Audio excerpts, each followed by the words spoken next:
తెలుగు రాష్ట్రాల్లో అతిపెద్ద lift manufacturer lifts ట్రై.com dealership కూడా ఇవ్వబడును. ట్రంప్ రాకతో అమెరికాలోని భారతీయులకు కష్టాలు మొదలయ్యాయి. ఆయన తీసుకున్న ఒక్కో నిర్ణయం పీక మీద కత్తిలా వేలాడుతోంది. జన్మతః పౌరసత్వం రద్దు, అక్రమ వలసదారులపై కొరడా లాంటి నిర్ణయాలు మన వాళ్లకి కంటి మీద కునుకు లేకుండా చేస్తున్నాయి. వేలాది మందిపై ట్రంప్ నిర్ణయాలు ఎఫెక్ట్ చూపిస్తున్నాయి.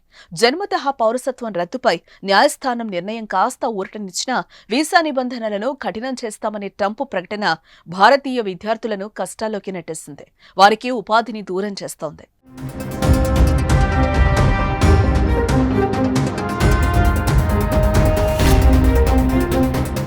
కోటి ఆశలతో లక్షల్లో అప్పు చేసి అగ్రరాజ్యంలో భారత విద్యార్థులు అడుగు పెడతారు.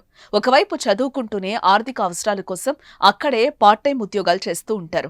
ముఖ్యంగా కాలేజ్ అయిపోయాక స్థానికంగా ఉండే పెట్రోల్ బంకులు, హోటళ్లు, రెస్టారెంట్లు, కేఫ్లు, సూపర్ మార్కెట్లు వంటి వాటిల్లో పనిచేస్తూ ఉంటారు. ఎంత కష్టమైనా సరే పడుతూ అక్కడే డబ్బులు సంపాదించుకుని చదువును కొనసాగిస్తూ ఉంటారు. అయితే F1 వీసాలపై యుఎస్ వెళ్లిన అంతర్జాతీయ విద్యార్థులకు వారానికి 20 గంటల వరకు మాత్రమే పనిచేసే అనుమతి ఉంది.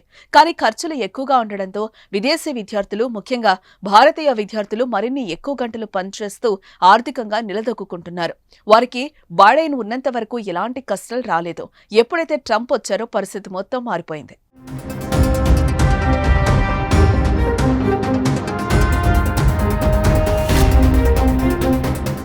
ట్రంప్ రాకతో ఈ ఉద్యోగాలు వారికి ఎంతో అవసరమైనప్పటికీ ప్రస్తుతం వారంతా ఉద్యోగాలు మానేయాల్సి వస్తుంది.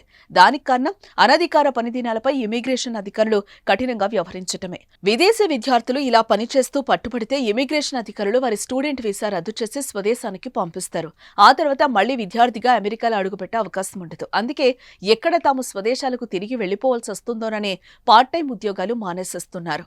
లక్షల్లో రుణాలు తీసుకుని చదువు కోసం వెళ్లిన వారి పరిస్థితి ట్రంప్ రాకతో అగమ్య గోచరంగా మారింది.